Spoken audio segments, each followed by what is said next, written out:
দর্শক, জলবায়ুর পরিবর্তনের সঙ্গে ওঠানামা করছে তাপমাত্রা। সকালে সূর্য আলো ছড়িয়ে হেসে উঠলেও শীতের দাপট দেখাচ্ছে হিম বাতাস।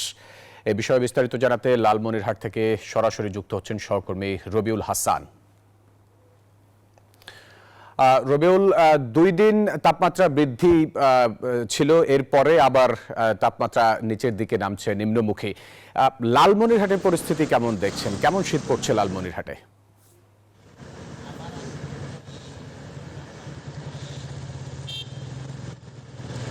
ধন্যবাদ ফয়সাল। আপনি যেমনটি বলছিলেন, লালমনিরহাটে কিন্তু সকাল থেকে গোটা এলাকা কিন্তু কুয়াশা আচ্ছন্ন ছিল এবং সকাল 9টা পেরিয়ে গেলে কিন্তু একটু ঝলমলে সূর্যের আলো দেখা মিললেও কিন্তু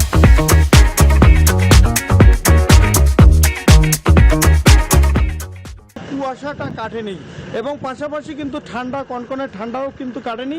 সূর্যের যে তাপ রয়েছে খুবই কম এবং পাশাপাশি যারা খেটে খাওয়া মানুষ রয়েছে তারা কিন্তু বিপদে আছে। বিশেষ করে ভ্যান চালক, অটো চালকরা কিন্তু কষ্টে আছে।